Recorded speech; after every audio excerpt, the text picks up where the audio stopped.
It's 1978. I am 17 years old, and I know everything. I know this, at least. I know that when you steal things, you get them for free. Not that I steal things. I'm a good kid. I work hard at school. I'm good to my mom. I try to be good to my dad, but he's been drinking so much. He just lost his job. He is totally beaten by the system. It's like we have nothing in common anymore. I work at a department store called Lorden's. I'm putting money away for college next year. From the outside, I am your average 17-year-old. I blend right in. But on the inside, I don't feel average.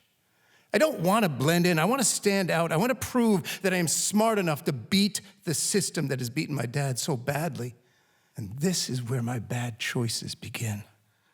I know how to write up a fake receipt at Lorden's that would indicate that I have purchased a stereo and then go into the large inventory area in the back and get a free stereo, which is not my goal. My goal is not to steal from my company, a company that's been good to me, a company that is managed by Mr. Labrie, a wonderful guy, the father of one of my close friends. I've known this guy since I was a little kid. Now my goal is to prove that I'm smart enough to do this. And so my plan is in process right now. I'm holding my fake receipt and I'm giving it to Rick, the large inventory guy in the back. Rick doesn't know me, of course. I'm just a part-time high school kid, but I cannot take any chances that he might recognize me. And of course, I've thought about this. I'm wearing a disguise. I'm wearing my brother's reading glasses. See the difference? As I mentioned, not your average 17-year-old. Rick looks at the receipt, he calls it in the back, the wheels and the conveyor belt start rolling. My plan is working perfectly. The first box comes off. I take it, I start walking to my car, and as I do, I hear Rick behind me, and he goes, "Something's wrong with this receipt." I put the box in my car, I come back, and Rick is staring at me. "Don't you work here?"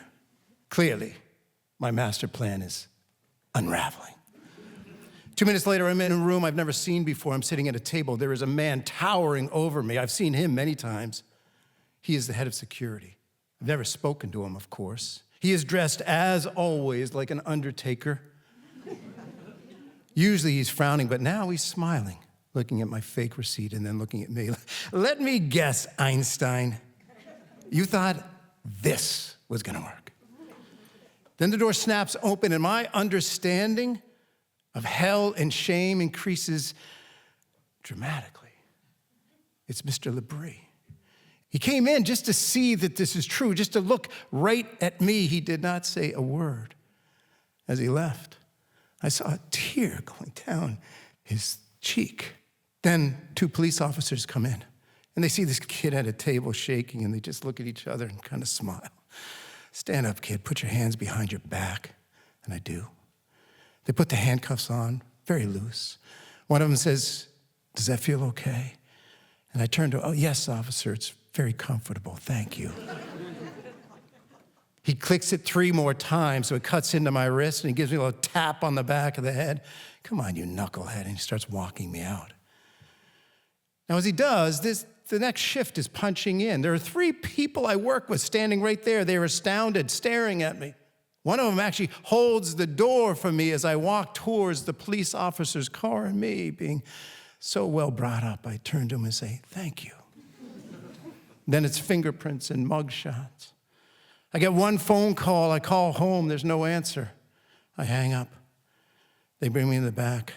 They close the cell door behind me. And as they do, I look around. There's no one there, which is good. I sit down and I begin to cry. I've never felt so stupid, so ashamed, so alone in my life. I could feel my father floating above me. And for some reason, this gave me great comfort. A couple hours later, the police officer opens up the door. "Come on, kid, you're out of here. You're booked on grand larceny. You'll get a court date." I walk outside. It's 5 o'clock. It's pitch dark. My car is 3 miles away. I walk to it 6 o'clock. Home by 6:30, my parents are eating dinner. I begin to tell my story.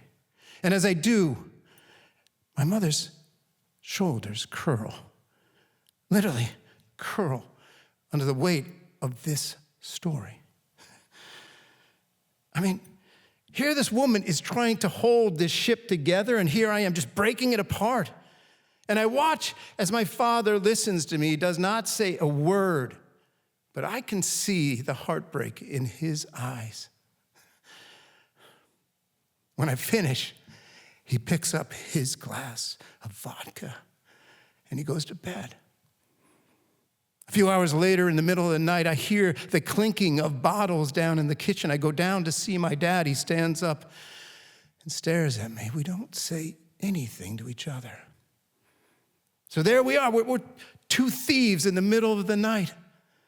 My dad with his vodka bottle stealing the innocence of my childhood, and me with my stereo stealing the innocence of his child. And I realize we have more in common than I knew. A year later, my dad began making a different choice, a choice to live sober. And he made that choice as best he could the rest of his life, one day at a time.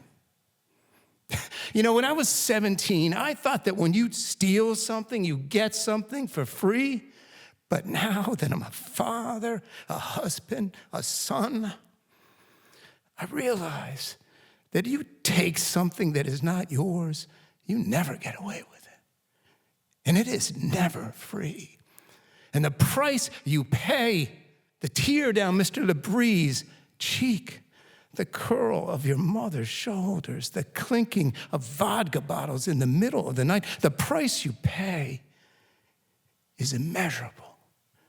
But when you pay for something, you do get something in return. And here's what I got.